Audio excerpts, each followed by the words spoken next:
my channel, or welcome back to my channel. My name is Andy, sometimes Mouse, and I talk about books and book-related things. And today I am giving you the wrap-up for March. I always film this early, but it is March the 29th. So we've got a couple more days left in March. I don't expect to finish any books between now and then, but I try to give that disclaimer where I can, so that we are all aware of where I'm at with that, right? So let's just go ahead and get into the stats. This was a really solid month, actually. In March, I read 21 books. I read a total of 3,068 pages. I listened for a total of 147 hours and 46 minutes, which is the equivalent of 6 days, 3 hours and 46 minutes. My average rating was only a 3.4, which is pretty low. I had a lot of disappointing reads this month, transparently. My average pages per day was 117.2. My average hours of listening per day was 5 hours, 49 minutes, and 17 seconds. Also, just as an additional disclaimer, just a reminder, the hours listened is the total hours of the audiobook, not like how many hours I actually listened to the book, because I listen to books on 3 times speed. So if you're new here, that's how I do that. Thanks. 2 of the books that I read this month were rereads, and none of the books, and I purchased no books this month, so woohoo, I guess. I read a total of 14 audiobooks and 6 ebooks and only 1 physical book, so, you know, that lines up a bit more with my general reading, whereas before I feel like my physical books and my ebooks was like pretty high compared to my audiobooks. So I think I'm back on the kind of audiobook bandwagon there.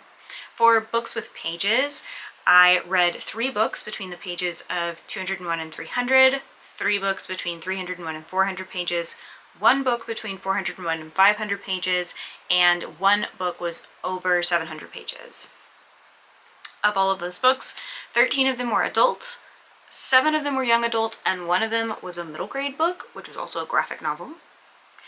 And then for the genres, I really can't wait to show you guys the book blanket and how it has gotten bigger and upgraded. You can kind of see it a little bit over here, but it is beautiful. I do plan on doing a crochet wrap up though, and when my dog just came into the room.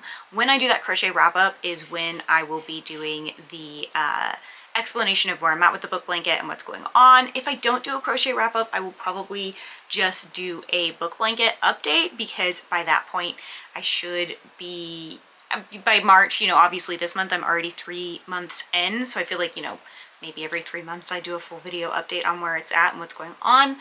But I'm not doing it in this video, much like I used to do in my wrap-ups last year, where I would include the book blanket thing. I'm not doing it this year just because I do want to put crochet content on my channel. I'm just trying to figure out how to incorporate it and like how to make that work. Anyway, for the genres, I read 4 sci-fi books, 4 fantasy books, 7 thrillers, 4 horror, 1 nonfiction, and 1 contemporary. I absolutely ran out of horror yarn this month too, which was a little bit nerve-wracking, and I really need to go to Hobby Lobby and get more yarn. And then with thrillers, I'm really surprised I didn't run out of yarn for it, because I read 7 of them this past month, which I've just been in the mood for thrillers. They're kind of easy and consumable for me, which makes them more enjoyable for me. So that's why I've been reading those. So that's all of the stats. I feel like I like wrapped that up really quickly, and normally I have a lot more like talking and explaining, but this month was a pretty cut and dry month. So I'm gonna go ahead and get into the top books and the worst books, and yeah, let's get into that, because the worst books, there's 2 of them, and they were definitely the most disappointing books I have read this year, I think. So yeah. For my top books, we're going to start with Final Girls by Mira Grant, aka Shauna Maguire. This was a reread for me because I did read it, I think, in November or December, but because I was going through so much, I don't really remember a ton about it, or didn't really remember a ton about it, so I read it again, and it's a really, really good book. I recommend it thoroughly. It's a really fun book, but also a terrifying book. It talks about, you know, kind of like VR, but everyone gets put into like a horror movie situation as a means to bond with like a family member or something. Like say they have a bond that has been damaged, then they do that. Or say they have like an irrational fear of something like spiders, so they put them in like a horror movie scenario and have them kind of deal with it in a situation where you're usually like middle school aged, maybe a little younger, because children are like able to separate themselves from reality in a better way, but they also have a fearlessness that adults don't necessarily have. They talk about like that in the book. And it was really, really interesting, and the way that it all came about, and the ending even, was really interesting. And I don't want to spoil anything, which is the tricky part, but you know, there's this reporter whose dad was put away for recovered memories, which is a pretty debunked psychology method. And so it was, you know, she's pretty anti this kind of manipulation and hypnosis and that kind of like anti that kind of therapeutic method. And so she goes in to test this out, and things just go wrong. And it was a really good book. Now there is some body horror, but it is not like as graphic as Eric LaRocca's body horror. And just conceptually, I thought that it was a really cool concept. So it was a really good book, and it's short, so there's that as well. Next we have How to Sell a Haunted House by Grady Hendrix. I love Grady Hendrix horror, but I know that not everyone does. Like, I feel like it's an acquired taste. I love it because I love cheesy movies, like cheesy horror movies, and these always kind of have that feel, like the themes and the framework of cheesy horror movies. And so I really enjoy Grady Hendrix's books for that. This one was about puppets. It does have body horror, and it's about puppets.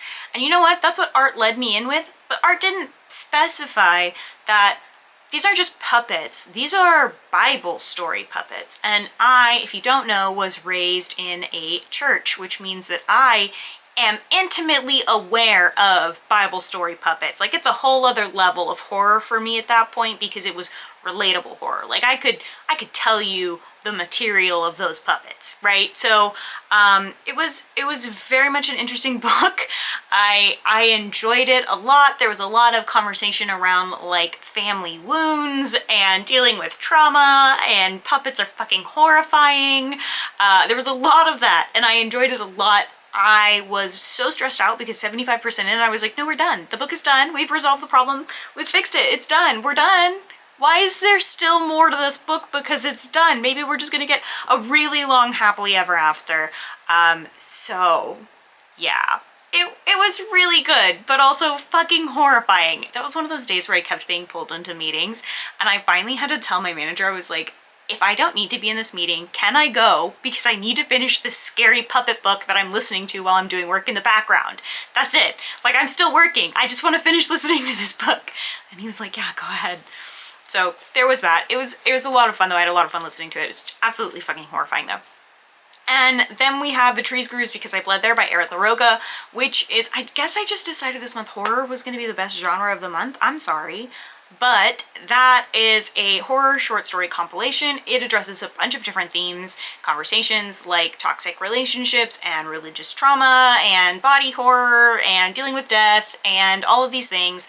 And Eric does a really great job, in my opinion, of using these themes in the horror realm to talk about a lot of toxic things. And also, these books are horrifying. So yeah, but Eric does a really good job of writing horrifying things. I do think, like, I've read through some of the reviews not too long ago, and some people feel like his publishing is happening too quickly, and therefore their books are not being like edited super well or whatever. I don't agree, but I also read horror novellas quite frequently, and I would say that if horror novellas are not your thing, then maybe don't read Eric LaRocca. Most especially if you only found out about them via TikTok and that's not your basis of information. I have seen Eric LaRocca books be talked about on TikTok in a negative light because someone, for some reason, told them it was a romance when it's really a horror. And I think that whoever told you it was a romance needs help.